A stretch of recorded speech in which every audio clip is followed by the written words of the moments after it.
So, as of last night, the White House launched another new ridiculous page. It's all I can call it. WhiteHouse.gov/criminals. This is criminal aliens receiving taxpayer funded Medicaid. So, what we're going to do is we're going to take a look at that webpage. We're going to roll through it and all the actual data and talk about what's true and what isn't and what matters and what doesn't. This webpage has 140 mugshots with lists of arrests for those 140 mugshots who received Medicaid. So let's talk about how these people may have received Medicaid. And let's talk about undocumented immigrants, how many of them there are, how many of them are committing crimes. We're going to go through all of this. How many of them are getting Medicaid, how much they're paying in taxes. We're going to go through all of it because the misinformation and honestly, in this case, disinformation happening right now on this subject is asinine. It's so stupid. It's just not even fathomable how stupid it is. So let's start digging into it. The first place we're going to look at ground news because I just have to point out the fact that ground news is now calling the White House website leaning right and mixed factuality.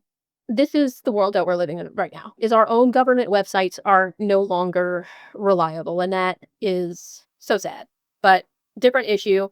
Let's start digging into the facts about undocumented immigrants and what they are and aren't receiving and are and are not paying. So we're going to start with Georgetown University's fact-checking Medicare and marketplace coverage for immigrants, government shutdown edition. Let's take a look at the facts. We all know what the arguments are. The Democrats want to give all the illegal immigrants all of our Medicaid. Oh no! Well, first of all, if you actually would look anything up and read the bills, that's not true. Let's dig into the facts. What is it that the Democrats want? The Democrats want to ensure that the premium tax credits stay in place. I'm working on another video that's going to get deep into the weeds on Medicaid, Medicare, and the healthcare marketplace. But for now, we're just going to state it very plainly. The premium tax credits are a function of your income based on a percentage of the federal poverty level and the cost of a benchmark plan on the marketplace. And that's going to be the second low cost silver plan on the marketplace. We're going to get into that in a different video. It does get a little complicated. We'll do all the math in that video. But what it does is help people who have lower incomes get a certain amount of money to essentially put toward a medical plan. So let's just say your plan, is $5,000 a year. Your expected contribution is $3,000 a year. That means that you have that $2,000 a year, that tax credit to put toward whatever plan it is that you choose. But anything over that amount, you have to pay out of pocket. And of course, if you choose one cheaper than that, you forfeit any additional tax credit that you would have gotten. So with that out of the way, the tax credits are what the Democrats are after right now, ensuring that those subsidies remain in place so that medical costs don't skyrocket. So that's actually what the issue is about. It's not about giving Medicaid, Medicare, healthcare coverage, whatever you want to say, to undocumented immigrants. That's bullshit. It's freaking bullshit. But so they want the tax credits. Would that benefit undocumented immigrants? No. It would not. They are not eligible in any way for those tax credits. Loss of those tax credits will result in 4.2 million people losing their insurance. So that's super funsies. So now we know that extending those marketplace subsidies would not impact undocumented people in any way.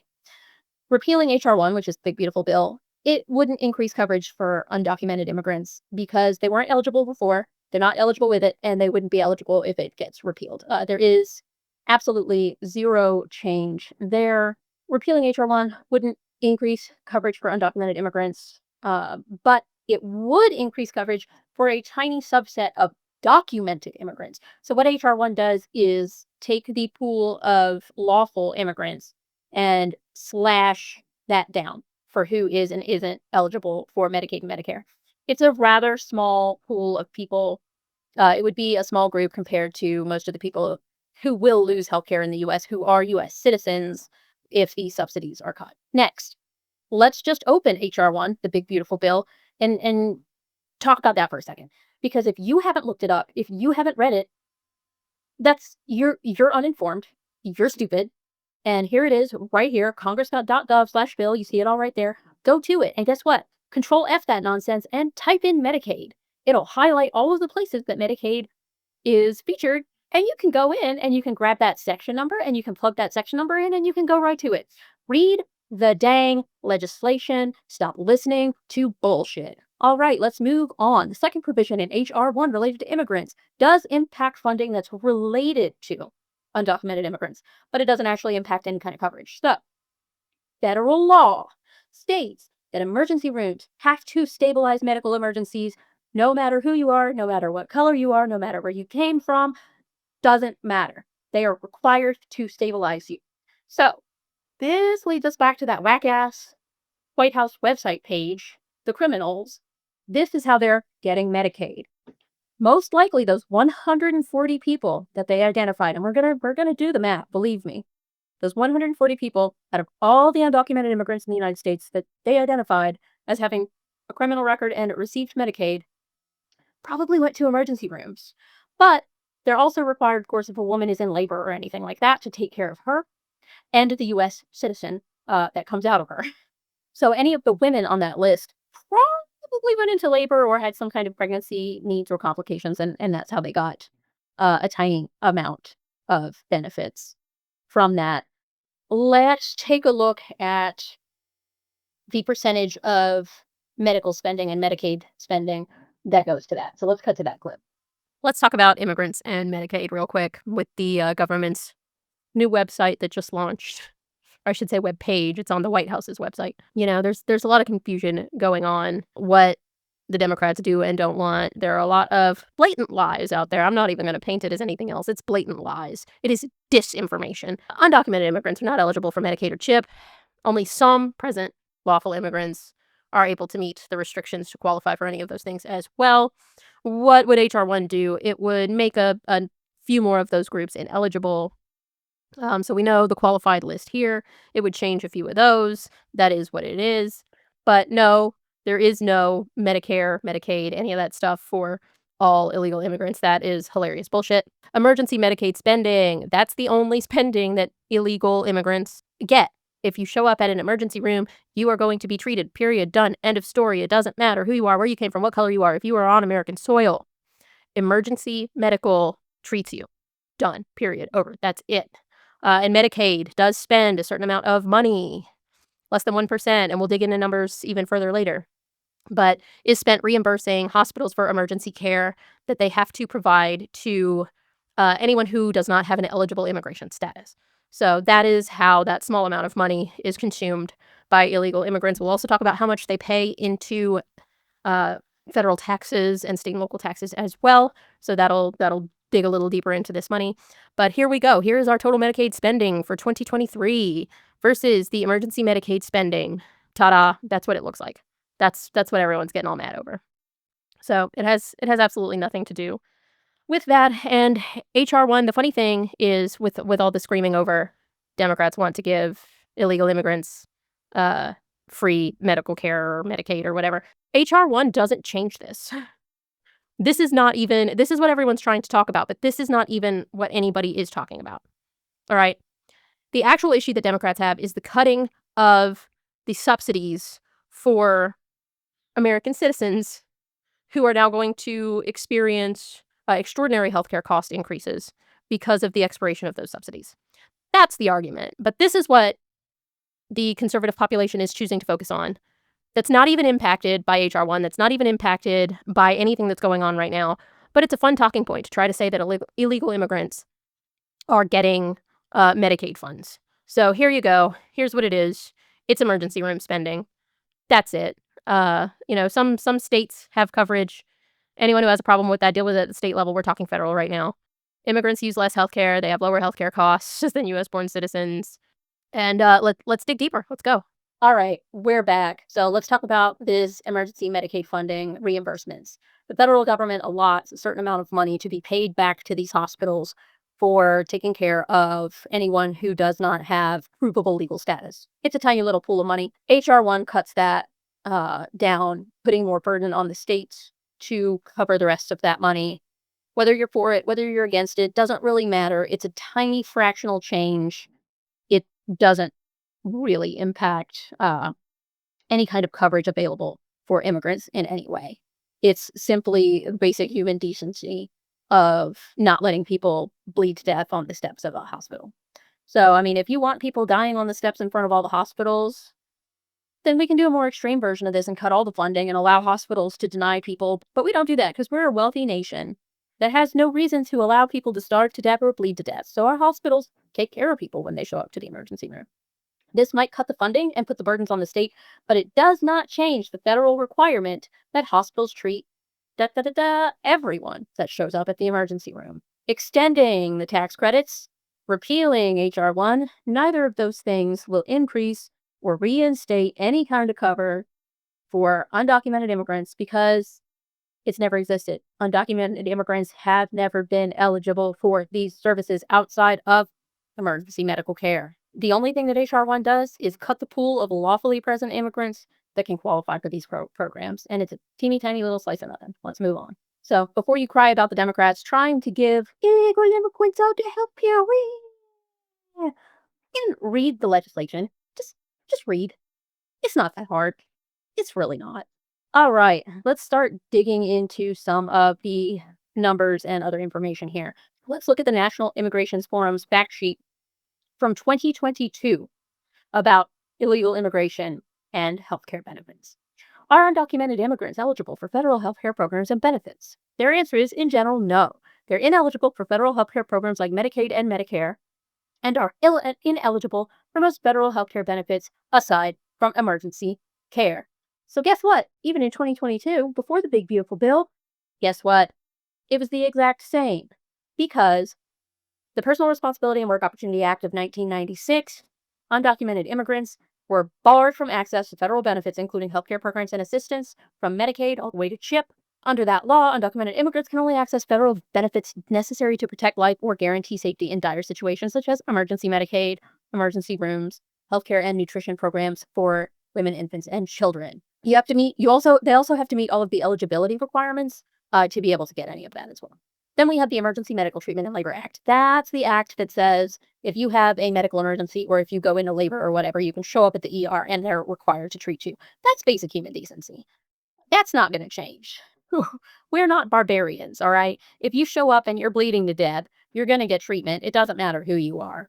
If you want to live in a world where people are bleeding to death on the steps of your hospital, I don't want to live in the world that you want to live in, and you're a barbarian. Then the big question is, again, remembering this is from 2022, how do undocumented immigrants access healthcare coverage? Well, they have limited access to that coverage, apart from emergency care. That's it. That's all. That's what it says, emergency care. So it's the exact same thing that it was before. They are not eligible. They were not eligible. They are not going to be eligible. This is not what Democrats are asking for. Stop being stupid. Stop being stupid. Democrats want to ensure that we don't cause a death spiral for medical insurance. And I have a whole nother rant coming on that, so we'll save that because right now we're focusing on this criminal's webpage. If we can dig through this more, it goes into how much is being spent on emergency health services for undocumented immigrants. So let's take a peek at that. Oh, guess what? It's 0.2%. 0.2% of Medicaid expenditures for undocumented immigrants, and 0.03% of the total national health expenditure for that year. And this is looking at 2016's data because that was the most recently available data at the time. So this is money that's going to pay back hospitals for emergency care. We're not even talking 1% here. So this is just stupid. And we're going to, we looked at some of this data earlier already. The data we looked at earlier is a little bit more recent than this, and it's still less than 1%. So even with the more recent data, looking at fiscal year of 2023, we're at 0.4%. It's nothing. It is literally nothing. You guys are crying like toddlers. Blame the Democrats over 0.4% of some spending going to hospitals for treating people in emergency situations. Like, I don't know how much deeper I can dig into this for you guys. This digs in further to the numbers. Go find it yourself. The other big issue that we can come into in this is tax dollars. Guess what? Undocumented immigrants pay a shit ton of taxes. All right. And before you go, they don't have a SSN, they can't pay taxes. Yes, they can, you guys. They have an ITIN number because the companies that they work for would much rather get popped for hiring an undocumented immigrant than they would for tax fraud, tax evasion, all kinds of different labor violations for paying someone under the table, things like that. Anything that would exempt them from paying those taxes would be really bad on those businesses. And those businesses want that cheap labor. So what do? They give them an ITIN, or you can go sign up, get your ITIN, get your job, pay your taxes for all those programs that you are not eligible for. So how much taxes are these illegal immigrants paying? Well, looking at 2018, it's a lot more since then, but we're just going to keep on this one fact sheet. Looking at 2018's numbers, undocumented immigrants contributed $20 billion in federal taxes and $11.8 billion in state and local taxes. And guess what? They're not eligible for any of the programs that money covers outside of the emergency medical spending and a couple of other little piddly things that make up almost nothing. So they're contributing way more to the economy and to the federal government than they're taking out. And you're going to sit here and cry about it. And let's talk about how much of those federal tax dollars from undocumented immigrants go into Medicare and Medicaid. So between 2000 and 2011, undocumented immigrants generated $35.1 billion to the Medicare Trust Fund. The only way they can use any of that money is if they end up in the emergency room. And then if you look at the state level, there's also massive contributions there. But kind of hitting back on the ITINs, that's how, without a social security number, you pay taxes. According to the Taxpayer Advocacy Service, which is an IRS accountability office service, in 2015, ITIN filers paid $23.6 billion in total taxes. So we got a lot going on here. Immigrants are paying a lot in, and they're not eligible for much. Because they're undocumented doesn't mean they're not contributing to the economy in meaningful ways. If they all disappeared tomorrow, we would be feeling it across the board, not only from the loss of labor, but all the way down to federal programs needing to be cut and lose funding because they're no longer getting money from individuals who are not even eligible for those programs themselves. So now we got all that out of the way. Let's do some math.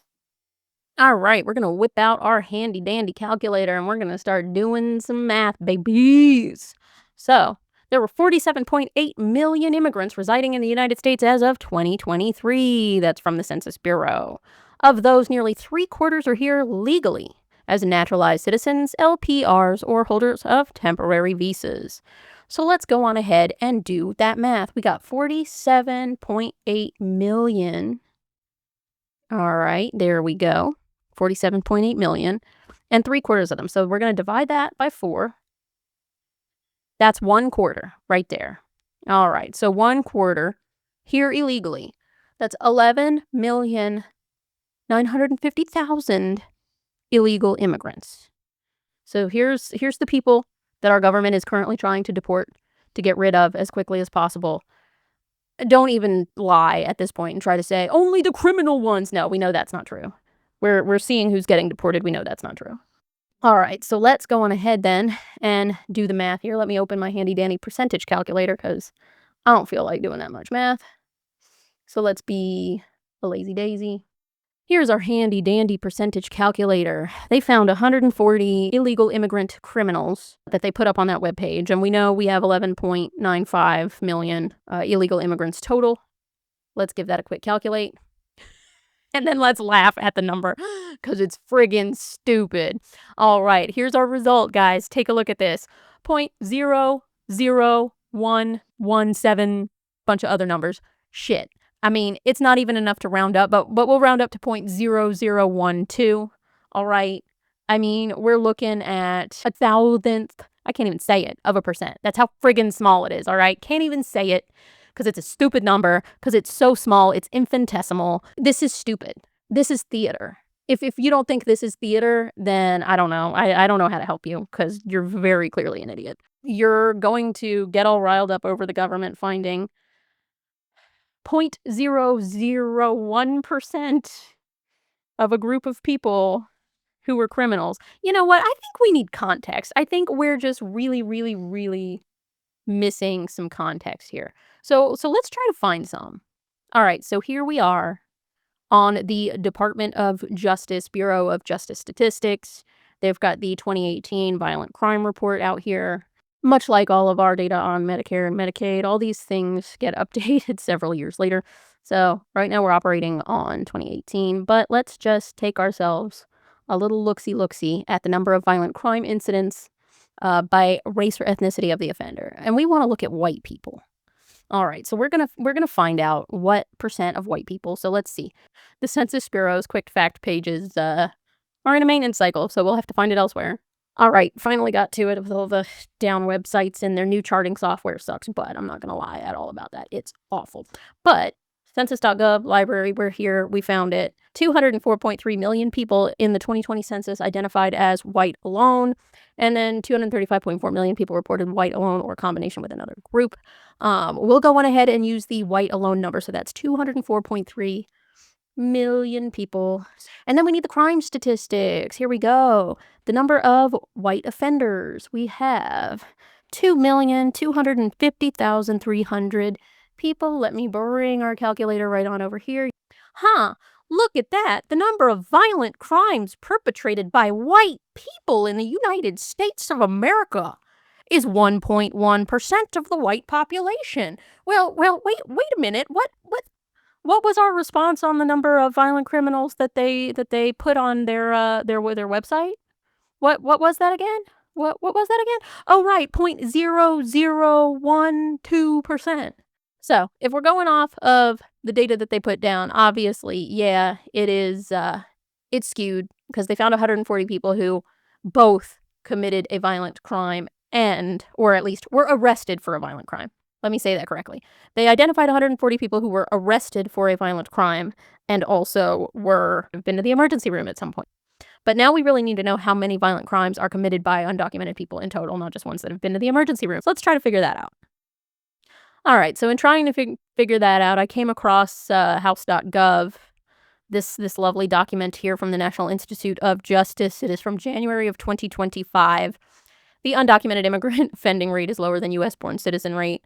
For this, they used Texas arrest records for anything that was a felony. If you look down here, it says all crimes are felonies. They've broken it down into 3 sections here. You've got your U.S.-born citizens, your documented immigrants, and your undocumented immigrants. So they have all 3 of these on the chart.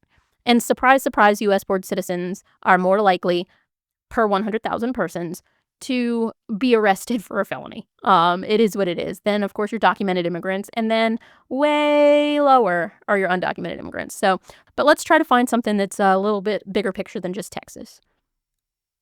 All right, so I'm on Customs and Border Protection's website. They do all of their data in fiscal years. This is 2017 to 2025, and criminal alien arrests. So criminal alien means individuals that have been convicted of 1 or more crimes in the U.S. or abroad. So it doesn't even mean they had to commit the crime here prior to being picked up by Border Control. And this isn't just limiting for violent crimes. They could have stolen a candy bar, and that would count. So this number is going to be inflated. It's going to be a lot of people who have committed property-related crimes. The fun thing here is to see that fiscal year 2024, 2023, 2022, and 2021, look how many criminal alien arrests happened in 2021 to 2024. What on earth? What on earth? Because I promise you the population numbers didn't change that significantly. 2017 was pretty all right, but what's up with 2018 and 2019? Why so few arrests? You got to ask yourself some of these important questions. I mean, I'll give 2020 the pandemic, but honestly, a lot of us were still in pandemic mode in 2021, and look what happened. Maybe try looking at these numbers and using your brain a little bit to think about who was president during each one of these years and what kind of performative nonsense was going on when they should have been, picking up criminal aliens and arresting them appropriately. But anyway, here in 2025, fiscal year 2025 is over. If you don't understand fiscal years, Google it. I'm not your mommy. So fiscal year 2025, they got 8,800 people. So let's just use this number. All right, we're going to calculate that. Oh, look, even using the entirety of the arrests, we're at 0.07%. Do with that what you will. I'm going to do some more digging, try to find a full number of violent crimes committed by undocumented persons. But yeah, no matter how we're stretching this math, the amount of crime perpetrated by white people is a much higher percentage than crime perpetrated by illegal aliens. So, and of course, we already know the numbers on the country as a whole. But maybe we'll dig some of that too. All right, so we are on policinginstitute.org, and we have this lovely paper from the Police Foundation, Undocumented Immigration and Rates of Crime and Imprisonment, Popular Myths and Empirical Realities. And really what it all boils down to in this paper is immigrants who choose to come to the United States are less likely to be involved in criminal activity than earlier immigrants and native-born. Taking together findings presented above, the studies provide consistent, compelling evidence over a period of 3 decades that incarceration rates are lower among immigrant men than the national norm, despite lower levels of education and higher rates of poverty. In 2000, these patterns applied to every ethnic group without exception. We're seeing, over the course of decades, that undocumented persons commit less crimes on a per-person basis than native-born people. It's just, there's so much data out there that studies all of these rates of violent crimes and things like that. And it's just silly to keep believing politically spewed nonsense from people who are not consulting experts in the field and people who are, of course, not experts themselves. They just like to spew nonsense. They like to rile you up. They like to make you mad. They like to give you someone to point the finger at so that they can, have gilded toilets and take a lot of backyard deals for hundreds of millions and billions of dollars of federal contracts. So I'm going to leave that with this because we're focusing on immigration and crime and immigrants' use of Medicaid. But yeah, this is all trash. It's nonsense, garbage being perpetuated by the current administration, which is truly sad to me because this is not what American politics is supposed to look like. American politics is supposed to operate in facts, on data, listening to experts, doing extensive research, charting populations, and using all of the data that we already have. So the sheer refusal to do that right now is the dumbing down of America if I've ever seen it before. We have an intelligence crisis, and this administration is just running wild with it to do whatever they want and create whatever demons they think are going to get them the most political points. It's a truly sad time right now. And I'm not saying both sides of the spectrum don't do this kind of stuff. They absolutely do. But we've never seen it to this level, to this extreme before. And we've never seen it allowed to go this completely unchecked, with the government website being used to make meme pages and, ooh, we found 140 criminals who used Medicaid benefits, aka who went to the emergency room at some point and received, probably life-saving care would be my guess. Because if you're a criminal, you don't exactly make it your aim to end up in the emergency room, right? So, something was going on with those. But, immigration and crime. Immigration is actually a factor associated with lower crime rates, according to these studies. They did a large-scale study in Chicago from 1995 to 2002. Of course, there are several more recent studies as well that show the same kinds of trends. First-generation immigrants are 45% less likely to commit violent crimes than third-generation. Immigrants just want to keep their heads down and get their shit done. They're not looking for trouble. So yeah, this paper really gets into the conclusion of why we've been, and they have a whole section on stereotyping and why it's so widely believed that immigrant equals criminal.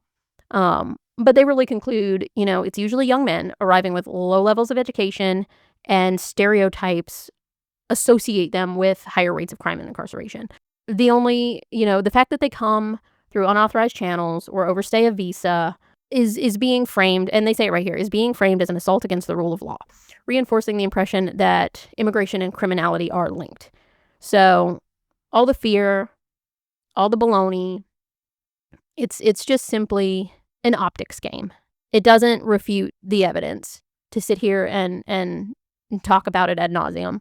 There is a right and a wrong way to deal with illegal immigration. Trying to frame everyone as a criminal is the wrong way to do it. And trying to play the round people up and throw them in camps game is the wrong way to do it. You can see by the numbers that we just looked up here that without any of the stuff that's going on right now, you can get lots and lots and lots and lots and lots of criminal arrests here. And they actually do break it down by conviction type down here. But I don't want to get that deep into the weeds on it. The data is here. It's on cbp.gov. Come and look at it yourself. Come and look at the breakdowns yourself. In 2021 to 2024, we had more criminal alien arrests than in 2017 to 2020, and 2025 as well. So do with that information what you will. Do with these studies what you will. But understand that if all of the undocumented immigrants disappear tomorrow, we lose $20 billion in federal funds. We lose almost $12 billion in state and local funds. Our crime rates will actually increase. And immigrants, regardless of their legal status, deserve to be treated in an emergency room when there's a medical emergency. If you and immigrant children deserve to be fed and to get medical care. So, it comes down to an ethical issue. It's all ethics. If we don't want to look at the money, if we want to pretend that the taxes and the money and all of that are a wash, which they wouldn't be, but let's just say they're a wash. It's a serious question. Are you a Christian, first of all? And do you believe that children should go hungry just because their parents brought them here undocumented? You really think that they should starve? Or that they should break their arm and not get medical care for it because, the immigrant kid climbed a tree and fell out? Like, these are the absolute stupid BS things that get us caught in this loop of morality, more even so than legality. And that comes into the whole abortion debate too, is you're so concerned about a fraction of the population who decide to get an abortion for, let's just call it, for selfish reasons. Regardless of anyone's opinion on it, we'll call it selfish reasons, versus those who are getting it for a medical reason.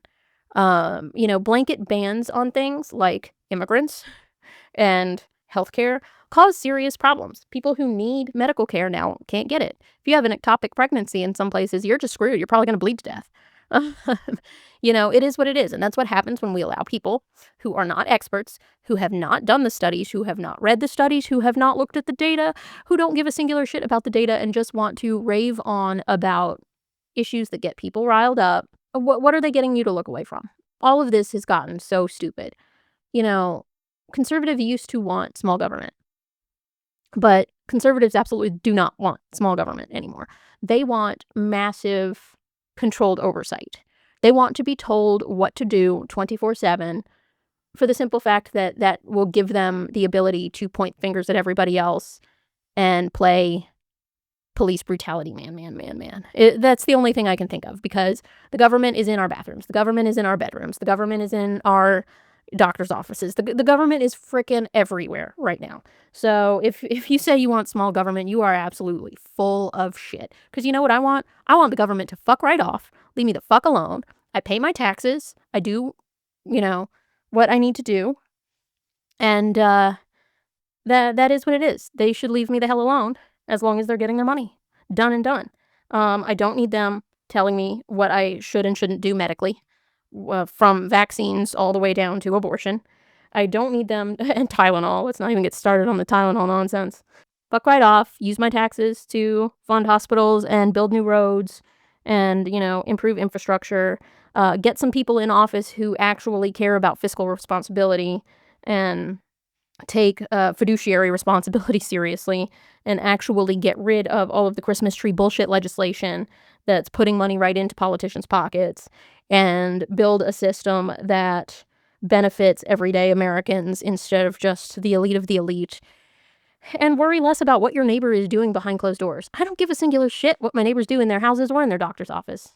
I don't give a shit what gender they think they are, or they feel like they are. And I know it's like politically incorrect for me to put it that way. I literally don't care. I don't care. If you want to identify as a blueberry, friggin' go for it. Who gives a singular shit? It doesn't impact me. It doesn't impact my life. What the hell is wrong with our country that people are how do you have so much free time to be all up in everyone else's business? It's gotten stupid. It has gotten so freaking stupid. But rant over. You guys are dumb as hell. You're eating up the fucking government spoon-fed ass bullshit. You refuse to fact check anything.